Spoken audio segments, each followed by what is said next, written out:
Ya, penonton Akmikindo TV, kami kembali bersua dengan Pak Dr. Laurentius Manurung, Ketua Umum dari Akmikindo. Kita kehadiran tamu dan teman kita di studio Akmikindo TV. Nanti kita banyak berbincang, Pak Lawrence, karena tamu kita ini kan ya, suaranya khas dan motivasi banyak luar biasa orang begitu.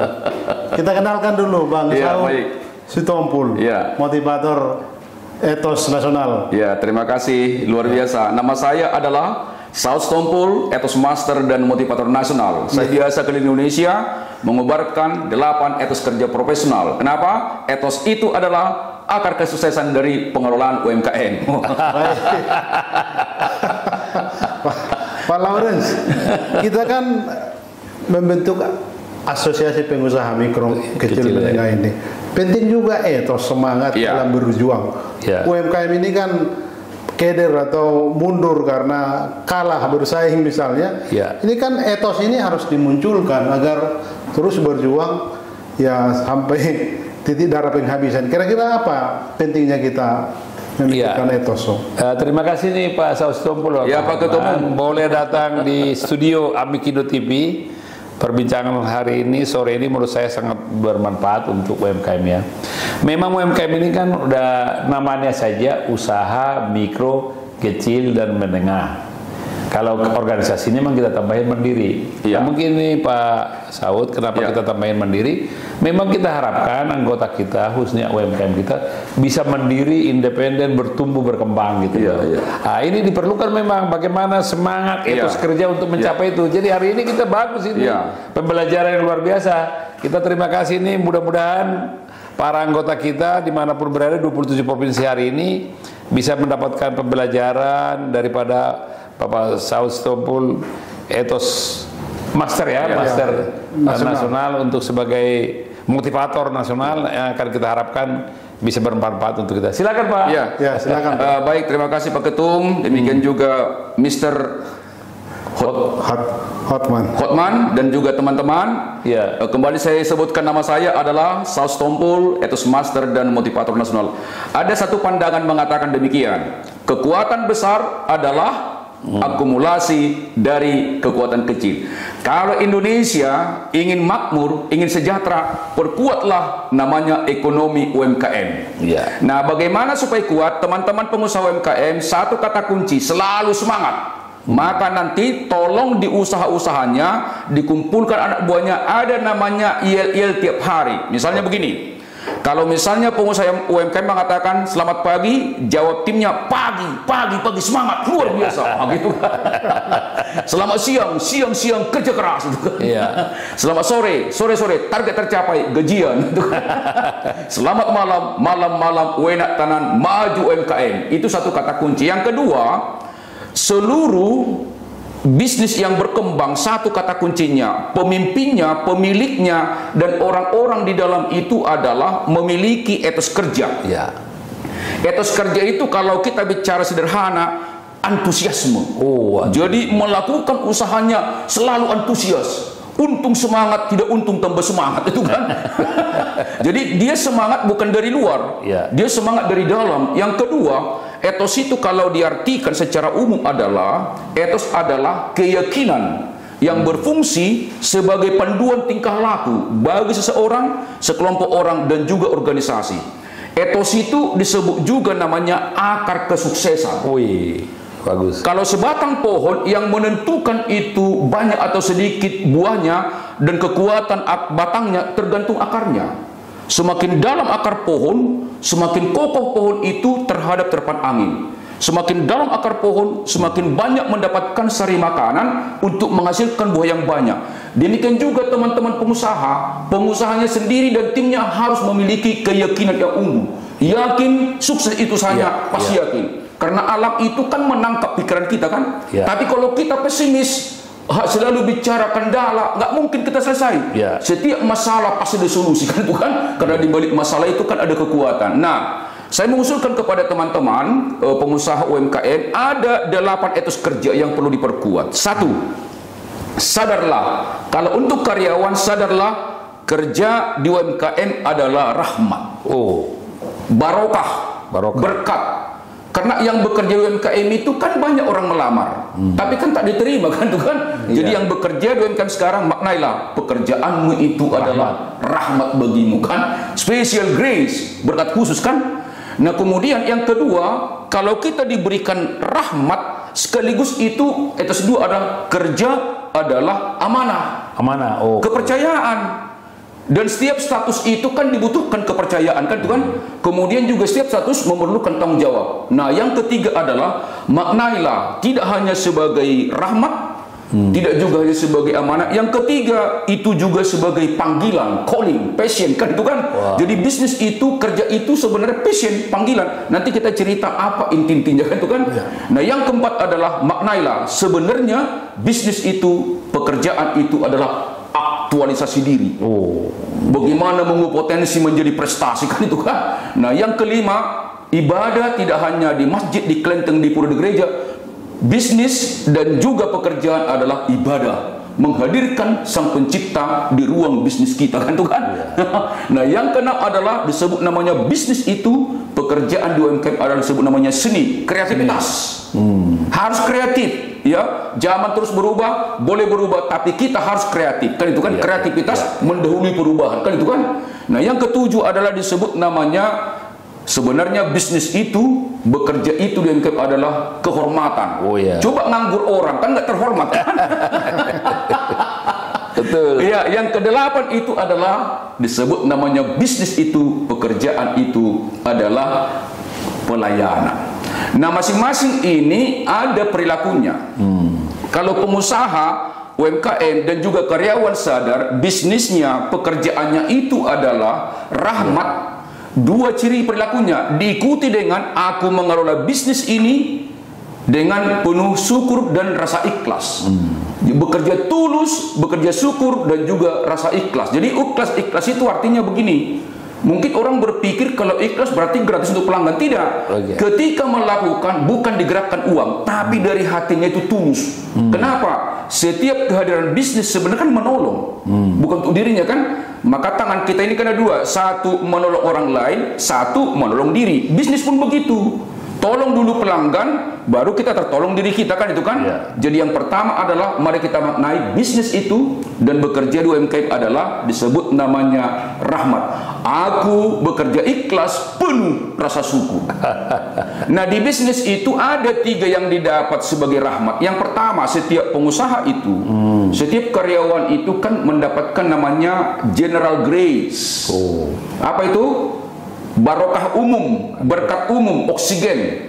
Dia misalnya kita di sini kan ada oksigen kan, itu disyukuri juga. Yang kedua, ada namanya special grace. Apa itu? Berkat khusus. Bisnis itu sendiri adalah berkat khusus bagi pengelola.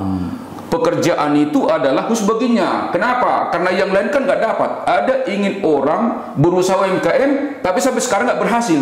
Tapi sang pencipta diberikan di kesempatan mengelola usahanya. Nah kemudian juga orang karyawan juga demikian. Nah yang ketiga adalah disebut namanya blessing in disguise.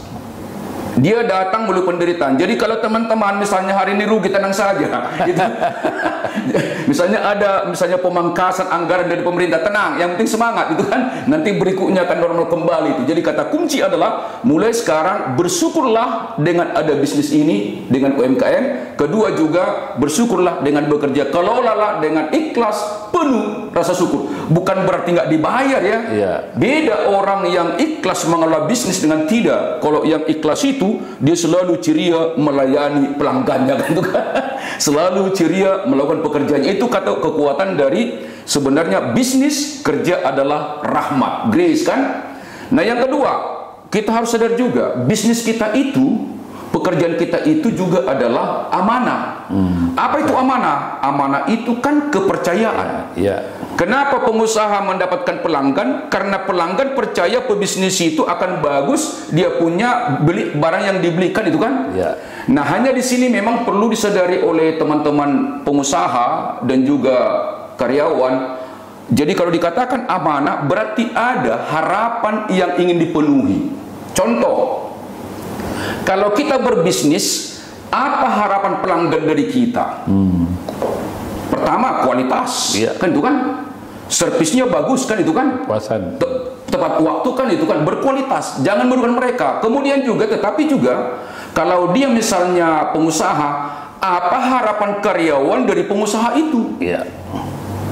Tetapi juga sebaliknya, karyawan apa harapan pengusaha dari Anda kan itu kan? Jadi mengelola harapan. Jadi amanah itu sebenarnya adalah mewujudkan harapan.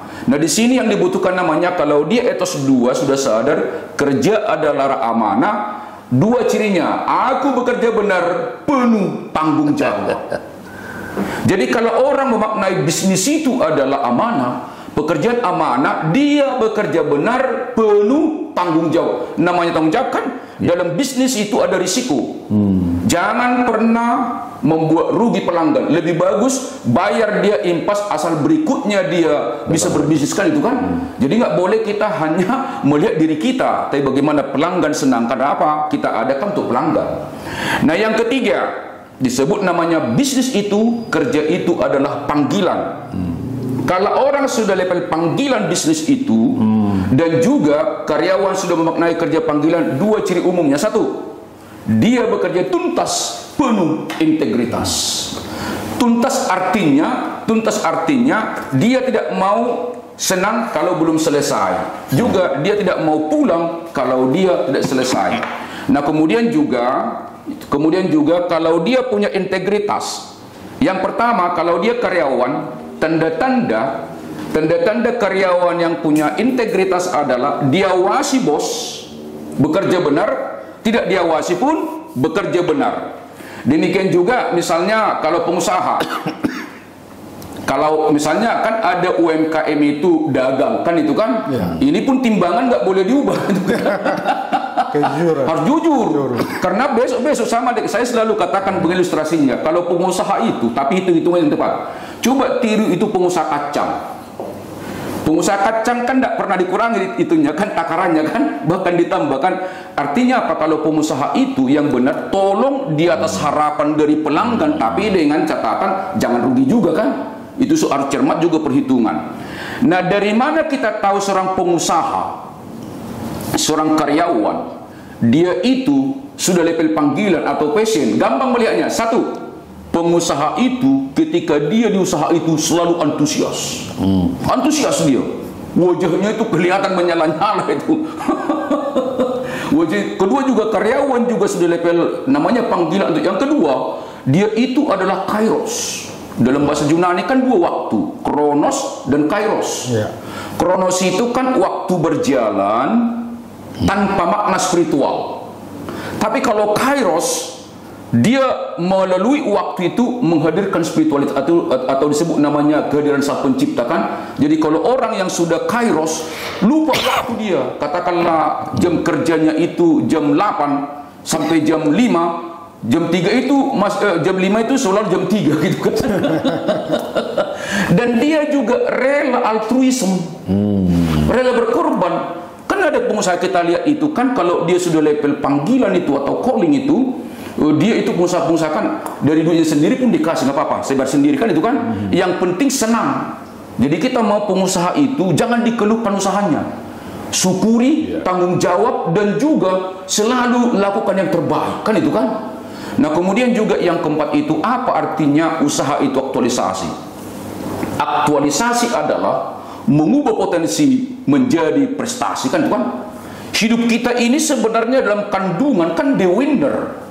Kenapa? 1 dari 250 juta sel sperma kan itu kan.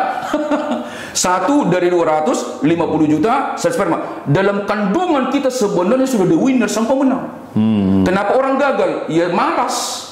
Tidak ada sebenarnya orang gagal pengusaha. Yang ada kurang rajin, kurang tekun, kurang semangat kan itu kan. Jadi aktualisasi itu adalah mengubah potensi menjadi prestasi. Bagaimana perilaku orang kalau bisnis itu, pekerjaan itu, 2 cirinya. Aku bekerja keras, penuh semangat. Aku bekerja keras, penuh semangat. Tolong teman-teman pengusaha, mohon jangan alergi mendengarkan kata kerja keras. Selalu kita cinta kerja cerdas. Tidak, 3-tiganya harus. Kerja ikhlas itu dari nurani, kerja cerdas dari otak, Tapi kalau nggak kerja keras, itu bisnis nggak jalan. Nggak bisa. Itu 3 dimensi itu nggak boleh. Hatinya harus juga suci, pikirannya juga cerdas, kemudian juga tubuhnya harus kuat.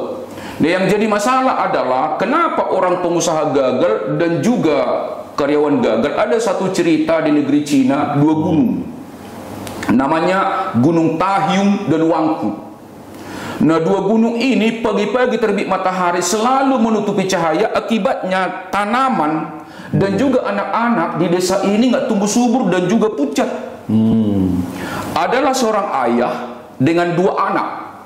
Dia melihat, sudah tahu mengidentifikasi masalah yang membuat ini nggak sehat, anak juga tanaman tidak tumbuh subur. 2 gunung ini selalu menghambat cahaya matahari pagi.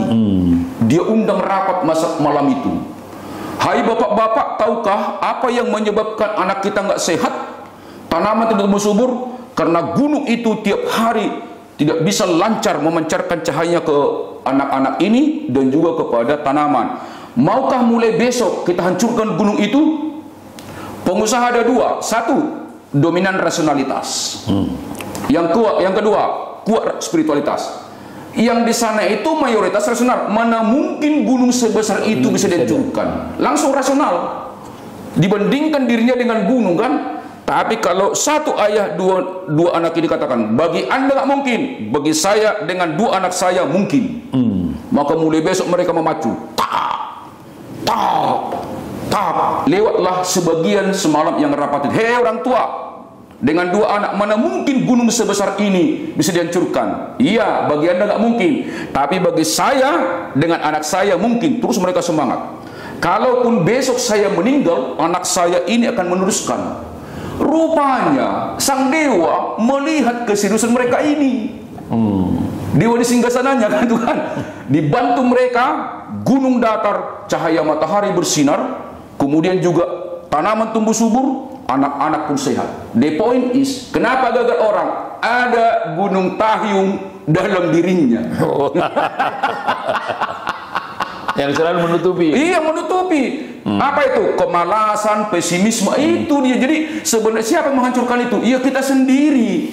Jadi kalau teman-teman Musa ingin maju, hancurkan Tahyung dalam dirinya.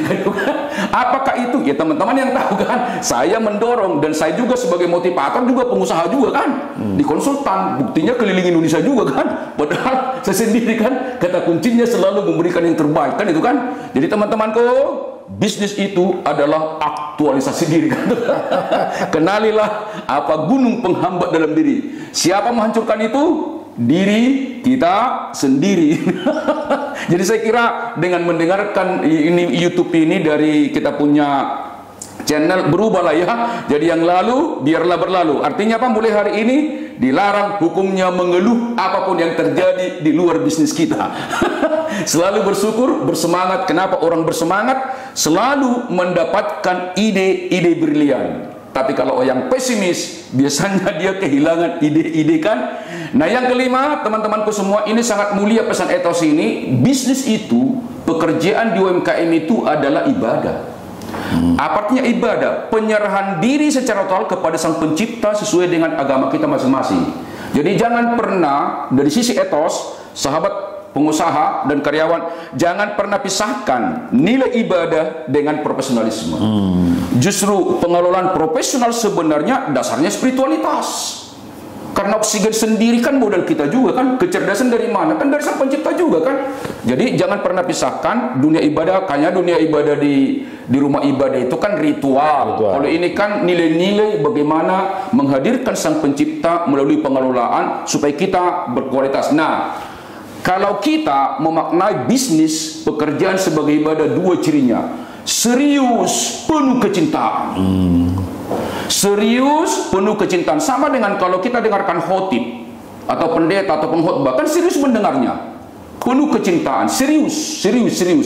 Nah kemudian kecintaan, ada di situ kata kutip cinta. Kalau kita mengelola bisnis kita ini dengan penuh kecintaan, biasanya kita lupa waktu. Dan kita pahami itu detail. Sama dengan kalau karyawan atau pengusaha tidak mencintai bisnisnya, dia kan tahu global.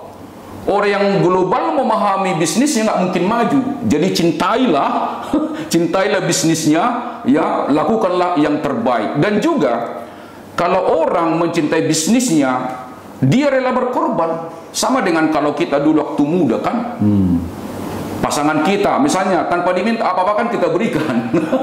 Demikian juga kalau pengusaha sudah mencintai bisnisnya, dia tahu yang dibutuhkan customernya tanpa diminta, dan itu datang dari dalam. Nah, kemudian yang keenam itu adalah disebut namanya bisnis itu, usaha itu, kerja itu adalah disebut seni. Kata kunci seni di situ ada dua. Kalau orang sudah level seni, dia sudah level seni mengelola bisnis, dua cirinya: cerdas, penuh kreativitas, cerdas rohani, cerdas intelektual, cerdas praktikal, itu dia. Cerdas emosional, itu dia, cerdas. Nah, kemudian kalau orang yang cerdas itu kan selalu kreatif. Apapun masalah, tetap ada solusinya. Kenapa? Kalau saya melihat dari sisi etos itu, sebenarnya kecerdasan itu, kreativitas itu kan bersumber dari Sang Pencipta. Apa buktinya? Saat ini kan kurang lebih antar 6 sampai 7 M manusia kan, tak satu pun sama wajahnya kan. Betul nggak? Betul. Ya, artinya kalau kita ingin menjadi adaptif, bahkan lebih cepat dari perubahan, ya harus menghasilkan namanya kreativitas. Makna itu seni, harus maestro kita di situ, ya. Jadi kalau seniman itu berarti di bidang itu maestro. Seperti apapun hambatan dari luar, ada selalu solusi kan. Dan dari sisi strategi SWOT sebenarnya kan menghadapi luar itu kan kekuatan di dalam. Karena yang di luar itu kan nggak bisa kita ubah, yang bisa kita ubah kan di dalam kan. Nah, yang ketujuh adalah bisnis itu, pekerjaan itu adalah kehormatan. Nah, itu kan dengan kita pengusaha kan terhormat kan. Coba kita menjadi penganggur, kan nggak terhormat, malu juga kan. Istilah orang kita di desa itu ikut arisan pun dia malu kan, takut ditanya nggak ada pekerjaannya kan. Jadi oleh karena itu bisnis itu sebuah kehormatan. Apa artinya? Ciri-ciri pengusaha yang memaknai bisnis sebagai kehormatan, dua cirinya: dia mengelolanya dengan tekun, penuh keunggulan. Dia tekun, penuh keunggulan, konsisten. Tekun, penuh keunggulan. Itu yang perlu ditanamkan kepada pengusaha, anggota kita di UMKM ini, dan juga dengan karyawan. Nah, biasanya begini, satu kata kunci orang yang merasa dia kehormatan bisnisnya, dia bangga. Bangga dia. Maka selalu kita katakan kepada pengusaha dan juga karyawan, banggalah dengan perusahaanmu dan buat perusahaanmu bangga dengan dirimu, kan itu kan. Banggalah kita menjadi pengusaha dan buatlah pelanggan itu bangga dengan kita, itu maksudnya. Jadi kata kunci di situ adalah ketekunan. Tidak ada yang unggul, yang ada yang tekun. Sebab tidak pernah keunggulan mendahului ketekunan. Jadi teman-teman, seperti apapun sekarang dinamika UMKM, maju terus. Pasti ada solusi. Pasti ada solusi. Pasti ada solusi. Tidak ada masalah yang tidak ada solusi. Kata kuncinya, etos kerja kita, karakter kita harus menjadi karakter yang tangguh dan yang optimis, selalu bergerak ke depan. Jangan jadi tempat, kan bukan? Nah, yang terakhir, etos 1 sampai 7 itu kan masih bermuara dalam diri kita. Tapi yang dirasakan oleh customer itu adalah etos yang ke-8. Bisnis, kerja adalah pelayanan. Kalau kita sudah sadar bisnis dan pekerjaan di UMKM pelayanan, dua cirinya: aku bekerja sempurna, penuh kerendahan hati. Aku bekerja sempurna, penuh kerendahan hati. Sempurna melayani kepada customer, tetapi tetap rendah hati kepada pelanggan. Nah, itu dia kan. Sempurna. Dari mana kita tahu misalnya kesempurnaan itu? Rendah hati menanyakan kepada customer. Maka sebaiknya, katakanlah usaha kita ini misalnya kan harus tanya gimana tingkat kepuasannya kan, apa perlu kita perbaiki kan itu kan. Jadi oleh karena itu perlu kita perkuat. Nah, kemudian kalau saya masuk kepada misalnya di etos 8 itu adalah yang pertama itu, tolong kita kenali bisnis kita itu apakah dia jasa atau produk, ya, tangible goods atau intangible goods. Karena berbeda ini pemasarannya. Kalau etos 8 kan? Iya. Misalnya kalau dia misalnya UMKM production. Iya. Kan 4P. Produknya harus bagus kan? Desainnya kan itu kan? Kemudian juga promosinya harus bagus, harus jelas. Yang ketiga itu adalah harus juga di mana tempatnya, place kan, kan produk, price, place, promotion, kan itu kan ada 4P itu. Jadi teman-teman yang memproduksi barang jangan hanya menjual di toko, tapi harus tahu produk kita itu apa, kemudian juga bagaimana mempromosikan, di mana diambil place-nya, kemudian juga bagaimana harganya. Ingat teman-teman, orang membeli produk bukan selalu karena berkualitas, tetapi karena persahabatan. Kualitas bagus, harga bagus, tapi harus bersahabat. Kalau harga yang sama, kita bersahabat, pasti ke kita datangnya. Maka orang membeli tidak sekedar hanya karena produk dan jasa, tapi karena persahabatan. Itu kalau untuk sifatnya barang berwujud. Nah, kemudian kalau teman-teman pengusaha, misalnya UMKM itu di bidang jasa, ada 3P. Yang pertama, katakanlah UMKM tiketing ya, contohnya ya, atau jasa rumah sakit. Seperti kita kan klinik kan itu kan. Ada 3P. Yang pertama, physical evidence. Physical evidence. Katakanlah kalau rumah sakit atau tiketingnya, orang yang menggunakan jasa itu fisiknya harus bagus. Physical evidence. Jangan mogok di jalan. Atau misalnya kalau rumah sakit, jangan mogok itu labnya. Dipastikan itu kan physical evidence. Yang kedua, proses. Mulai masuk customer memesan tiket atau masuk rumah sakit harus memuaskan bagi customer. Jangan kelamaan. Jangan sampai nanya berapa lama lagi. Itu berarti belum sadar itu pelayannya di terlambat. Jangan sampai nanya dia kan. Proses kan. Baru yang ketiga itu adalah disebut namanya people. People itu berarti orang-orang di dalamnya harus profesional. Mulai pintu masuk di dalam sampai keluar harus puas mereka kan tuh kan. Baik itu bisnis fisikal atau tangible goods maupun intangible goods itu perlu juga. Nah, umumnya kalau boleh, kalau orang masuk ke karyawan ke perusahaan kita itu adalah usaha kita itu yang pertama harus ramah, minimal budaya 5S. Senyum, sapa, salam, sopan, santun. Itu kan. Senyum, sapa, salam, sopan, santun. Kemudian yang terakhir, ini tips. Bagaimanakah karyawan kita menyapa pelanggan atau pemimpin? Tolong juga pemimpin pengusaha itu budayakan 4F. Yang pertama disebut namanya friendly first. Selalu pimpinan itu menyapa duluan anak buahnya, kemudian juga anak buahnya itu menyapa duluan kepada pelanggan. Jadi supaya tauladan kan itu kan? Ya, jadi pemimpin itu harus lebih dahulu menyapa timnya. Timnya juga lebih dahulu menyapa dari customernya. Jadi kan supaya ada reference itu kan acuan. Jadi 4F ini penting. Kemudian kedua disebut namanya friendly face. Jadi wajahnya itu selalu memancarkan aura positif, senyum gitu kan. Begitu datang pelanggan langsung lepas senyum gitu kan. Yang ketiga itu adalah disebut namanya friendly voice. Suaranya itu bersahabat kan itu kan. Ya kalau boleh orang customer service itu suaranya bulat-bulat lah, jangan cempreng ya. Itu perlu juga dilatih, bisa juga pagi-pagi latihan bibir kan. Apa boleh buat? Kita ini kan supaya mantap kan. Yang terakhir itu adalah disebut namanya friendly service. Pelayanannya lebih cepat dari yang diharapkan oleh namanya pelanggan. Nah, yang terakhir, kalau misalnya dikomplain, apakah kita bela diri? Saya katakan begini, yang pertama, hukum dalam pelayanan customer adalah jangan pernah berdebat dengan pelanggan. Itu prinsip. Mau dia yang salah, kita yang benar, jangan pernah berdebat. Tetap kita mengatakan, mohon maaf Pak, mohon maaf Ibu, Bapak jadi repot gitu kan, walaupun sebenarnya dia yang salah. Dan saya kira masih berlaku.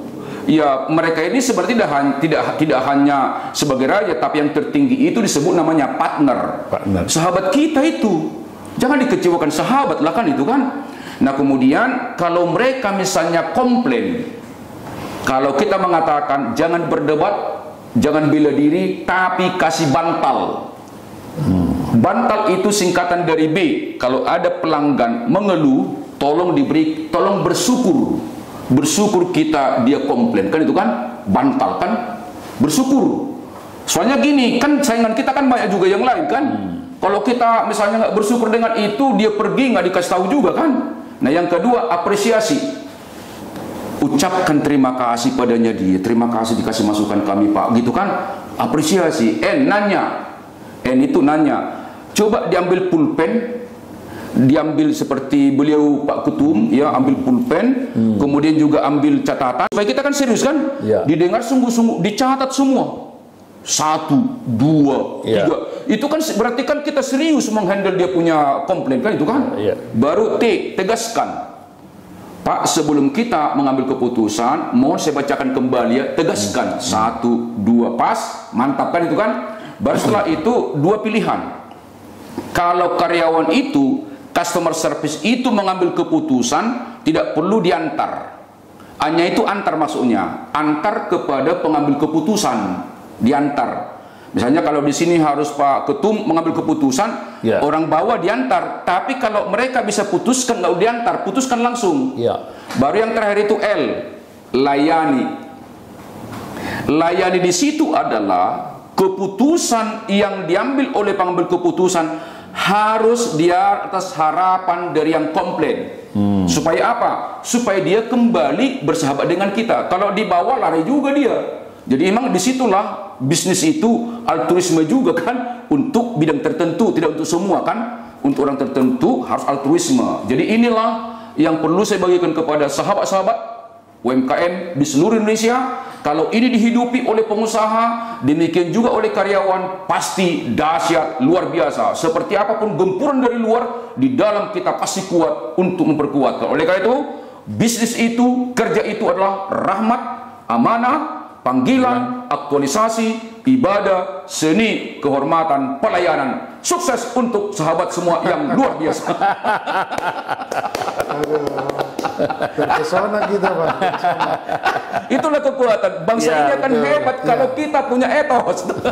UMKM harus maju. Akan banyak pertanyaan kami. Barangkali Pak Lawrence yang mau kita kasih ruang dulu. Silakan Pak Ketum. Respon dari apa yang disampaikan tadi. Pak Saud, luar biasa ini. Kita bangga ini, teman-teman dari Amikindo, kita bangga ada pencerahan sore hari ini dengan 8 etos ya. Saya udah catat banyak ini, mungkin ini suatu saat akan jadi briefing saya kepada teman-teman di daerah. Siap.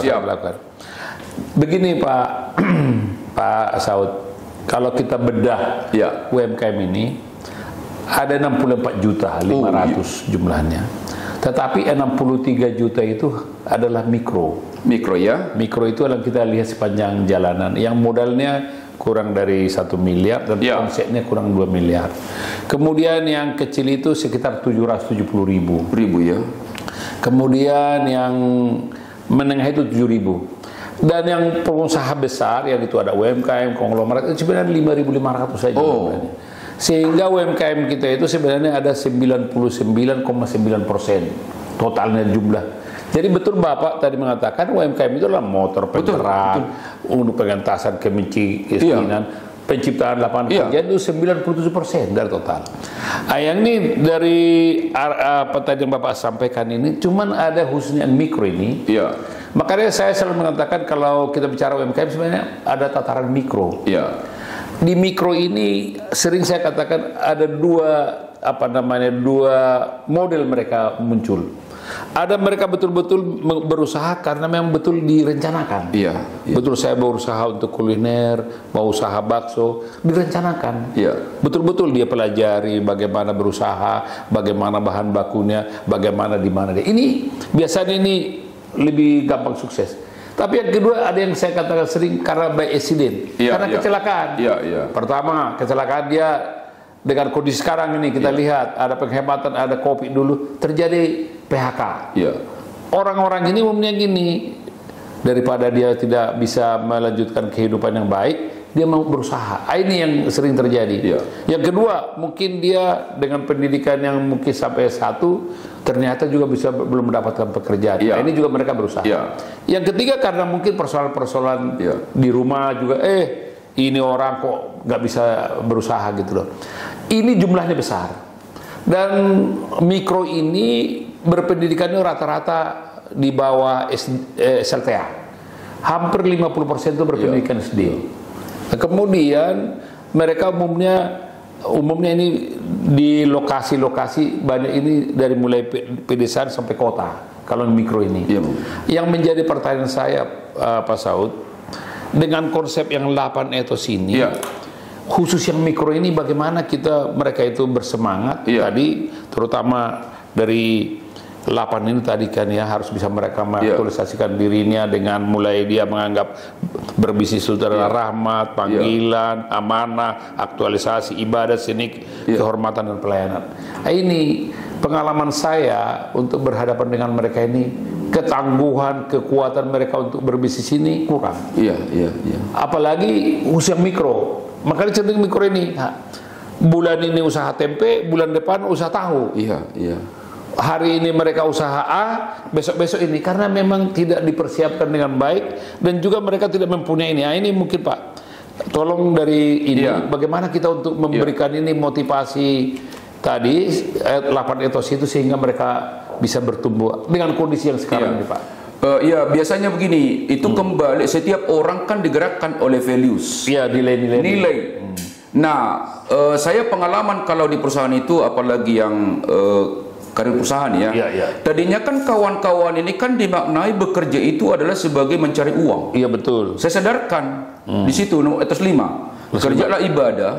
Aku bekerja serius penuh kecintaan. Saya bilang begini teman-teman, bekerja di PT BMS kemarin itu ada di BMS itu kan, bekerja di sini tidak sekedar mencari uang, tetapi sebagai ibadah dan juga membagikan barokah pada orang. Sadar itu. Jadi kata kuncinya di sini adalah memang harus dibuatkan komunitas di daerah. Nanti tolong Pak Ketum membuatkan nilai-nilai apa, misalnya ketekunan. Karena kalau dia orang-orang daerah itu lebih mudah diajak ke spiritualitas. Bisnis itu nggak sekedar mencari uang, tapi maknanya sebagai ibadah. Berapapun rezekimu itu ibadah. Jadi nilai-nilai itu yang ditanamkan. Kenapa? Nilai ini kan jadi karakter. Sebenarnya kompetensi keahlian berbisnis pengaruhnya untuk sukses hanya 20%. 80% itu karakter. Jadi kalau saran saya kepada Pak Ketum, tolong nilai-nilai yang terus dikumandangkan. Nanti misalnya 8 etos ini kalau dibutuhkan soft copy-nya, atau mungkin ada nanti dikumpulkan satu tim per daerah, di kita undang ke satu tempat, kita bikin namanya TUT 1 hari. Jadi mereka ini harus terus menerus. Kenapa? Karakter itu kan pembiasaan itu Pak Ketum. Nggak ada tiba-tiba orang semangat tanpa dilatih per hari. Misalnya kalau di perusahaan itu adalah tiap hari harus afirmasi, semangat itu kan lama-lama dia nggak sadar semangat. Jadi demikian juga walaupun mereka di masyarakat, bahkan sangat mulia sekali UMKM kita ini kalau kita bisa bina mental masyarakat, kan revolusi mental kan itu kan. Kalau saran saya Pak Ketum, dipastikanlah nilai-nilai mana yang paling kuat nanti maulah mereka, ketekunan, semangat, antusiasme, memaknai ibadah, itu pasti masuk ke mereka. Jadi berapapun kau dapat, syukurilah kan itu kan. Bayangkanlah kalau kau bekerja di sini melawan mereka makan, wah pahalamu di surga sana kan luar biasa kan. Jadi harus masuk kita ke sana, karena yang kan kebanyakan mana ke bawah. Biasanya secara spiritual lebih mudah kita ajak mereka nilai-nilai spiritualitas itu lebih kena. Ya kata kuncinya selalu bersyukur kan itu kan. Bersyukurlah misalnya menjadi pengusaha berapapun yang didapatkan, bersyukurlah mengelola. Jadi kalau saya mengatakan ada sel-sel.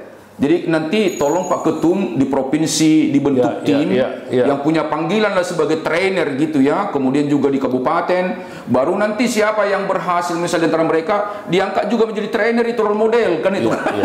Karena orang yang berhasil itu dipastikan pasti karakternya bagus. Betul. Pasti itu. Orang yang berhasil di UMKM dipastikan pasti karakternya bagus. Nah, orang seperti inilah yang perlu kita buat role model supaya ada contoh bagi mereka. Jadi usul saya dibentuk komunitas. Jadi ya tugas dari Pak Ketum itu di pusat itu membentuk kader-kadernya itu. Kalau modal kan kalau mereka punya keahlian kan sebenarnya kan modal itu datang dari mana? Kan keahlian. Tidak semua pengusaha itu sebenarnya kan punya uang, tapi kalau dia punya keahlian, kerjasama dengan pengusaha kan dikasih modalnya, asal dia bisa diterima keahliannya kan itu kan. Jadi kalau saya mengatakan itu tugas utama daripada ketua umum adalah membentuk kader-kader militan. Itu kan seperti kita katakan tadi itu, kekuatan besar adalah akumulasi dari kekuatan kecil. Banyak kok tidak tinggi pendidikan tapi berhasil. Ya nggak usah jauh-jauh lah, pengusaha besar itu kan lulusan SMA dulu itu kan tuh kan. Kenapa? Kata kuncinya dia selalu bertanggung jawab mencintai bisnisnya, dan dia berpikir tidak untuk duit tapi bagaimana dia melayani masyarakat. Jadi nilai-nilai itu sangat penting bagi pengusaha kita. Kedua juga dilarang hukumnya seperti apapun situasi mengeluh, karena itu menghancurkan itu. Tetap berusaha, selalu ada jalan. Itu kalau usul saya sebagai motivator yang biasa memberikan training gitu kepada perusahaan-perusahaan dan juga UMKM, dan kemudian juga mungkin ada satu budaya yang berlaku di seluruh Indonesia, katakanlah smart gitu kan, itu menjadi budaya dari UMKM kita, berlaku di seluruh Indonesia. Jadi kata kuncinya membina spiritualitas atau integritas dan juga nilai-nilai pribadinya yang terbentuk nanti itu menjadi jiwa entrepreneur kan, itu kalau saran saya kepada Pak Ketum. Percayalah Pak Ketum, 2 tahun 3 tahun nanti akan tumbuh usaha kita. Jadi optimisme dulu dibangun pada mereka. Karena bangsa kita ini kan banyak peluang untuk pesimis. Di media jarang sekali optimis kan. Makanya kalau teman-teman penonton kalau ingin nonton Saustompul Motivator itu pasti pesan-pesan positif, termasuk juga ini hari ini kan di UMKM kita kan. Ya tontonlah kan, itu kan tidak ada rugi orang melakukan ini. Itu mungkin sharing saya kepada Pak Ketum, demikian juga kepada penonton. Tetap semangat, sukses luar biasa. Baik, Pak Saud. Karena tadi pertanyaan Pak Laurentius itu saya jadi terpikir juga, asosiasi ini kan bisa menjembatani atau mempertemukan tokoh-tokoh UMKM-nya jadi pembicara di mana-mana begitu. Jadi dibuat berkala, misalnya dari Palembang siapa, dari Medan siapa, ini kan bisa dibuat role model gitu. Bagus juga itu Pak Ketum begini. Jadi ini kalau dulu kan ada namanya core business. Core business itu core competence, artinya bisnis kita usaha, tapi dari pengalaman-pengalaman mereka bisa kita buat nanti satu unit. Unit training. Jadi anggotanya itu dari kita, tapi yang berhasil itu di training, dan itulah kita utus membina daerah gitu. Jadi anggota kita yang berhasil menjadi struktur. Tapi nanti didesain modulnya supaya berlaku seluruh Indonesia. Percayalah Pak Ketum, kalau itu kita bina, karena bangsa ini sebenarnya banyak potensi. Etos kerjanya, karakternya yang perlu kita perkuat itu. Jadi di luar struktur Ketum dengan di bawah ada satu unit namanya seperti divisi pelatihan lah. Yang anggota boleh kita boleh outsourcing dan juga menjadi profit center juga kan. Tidak hanya membina UMKM kita ditawarkan kepada perusahaan, bisa juga. Itu kan bisa dikembangkan. Itulah bagian dari kreativitas. Jadi saya kira Pak Ketum selama 1,5 tahun lagi nih itulah mungkin yang perlu direnungkan. Kalau organisasinya kan sudah kuat kan itu Pak Ketumnya. Jadi bagaimana supaya disentuh. Kemudian juga mungkin bayarannya, bila perlu ambillah CSR atau apa namanya, kan bisa juga itu kan. Yang penting banyak orang mendengar, baik yang di lapangan langsung. Kalau saya pribadi nggak sulit bertemu menghadapi orang seperti itu, senang, tinggal kita puji-puji aja dia kan. Kau hebat gitu. Itu yang dibutuhkan itu kan, membesarkan hatinya kan, pengusaha itu kan harus besar hatinya. Itu mungkin Pak Ketum selain tadi ada kurikulumnya dibentuk divisi itu nanti turun, karena nggak mungkin Pak Ketum turun seluruh Indonesia kan, tinggal divideokan. Nanti di kita punya dipusatkan di sini kan, itu mungkin tambahan dari pertemuan kita ini. Kata kuncinya kalau semakin banyak kita membina orang semakin bagus, itu aja. Respon dari Ketua Umum. Itu sangat terima kasih nih Pak Saud. Mungkin nanti kita akan kerjasama dengan beliau. Kita akan cari model bagaimana apa yang disampaikan beliau itu sampai ke ini ke anggota gitu ya. Yang kedua, ini memang salah satu media kita Pak. Amikindo TV ini kita desain dengan maksud agar ada kemudahan komunikasi antara pengurus dengan anggota.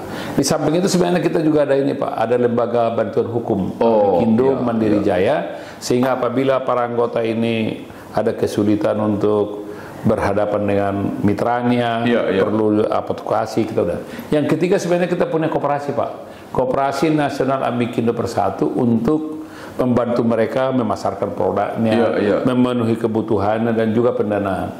Yang kita sekarang juga sedang mendesain namanya Payment Point Online Banking untuk memenuhi kebutuhan anggota kita. Jadi saya kira ini Bapak Ibu sekalian anggota Amikindo dimanapun berada, Kita bersyukur pada sore hari ini kita dapat bertemu dan mendapatkan pencerahan daripada Pak Saud Sitompul, Master Ethos Nasional, Motivator Nasional, sehingga harapan kita ke depan kita kerjasama, Pak. Siap. Kita akan desain ini bagaimana bentuk kerjasama kita, tentunya dengan kerjasama dengan pemerintah di daerah, di pusat. Kita akan desain ini, Pak, ini. Saya kira ini pertemuan yang luar biasa ini. Iya. Terima kasih nih, Pak, ini luar biasa. Ya. Terima kasih Pak Ketum. Terima kasih. Saya kira karena dibatasi waktu, Bang. Sebenarnya masih banyak pertanyaan saya juga. Kita sudah 1 jam lebih. Nggak terasa ya? Nggak terasa. Barangkali sebelum ditutup Pak Ketua Umum, mungkin Abang buat sari dari apa yang kita bicarakan ini. Kata kuncinya begini. Masalah yang kita hadapi tidaklah penting. Tetapi respon kita terhadap masalah itu adalah segala-galanya. Maka kalau ingin kuat, lakukanlah 8 etos kerja profesional. Sukses untuk sahabatku semua. Salam etos, bigger, higher, better, good. Semangat. Tepuk tangan yang meriah. Mungkin Pak Lawrence. Ya, terima kasih nih Pak Saud Sitompul dan juga para pemirsa Amikindo TV dan juga rekan-rekan dari anggota Amikindo. Kita sangat berbahagia, semoga apa yang disampaikan tadi 8 etos kerja bisa kita maknai, kita bisa implementasikan, dan tidak ada usaha yang gagal menurut beliau. Hanya mungkin kita sedikit tertunda karena ada bermasalah, ada pemotongan anggaran pemerintah, ada dulu COVID, tapi yakinlah dengan semangat yang tinggi UMKM akan berhasil. Ada Terima 2 kasih. gunung, Pak, tadi. Ada 2 gunung tadi. Hancurkan gunungnya. Gunung itu kita hancurkan, akan cahaya keberhasilan akan muncul. Terima kasih. Terima kasih. Sukses. Terima kasih.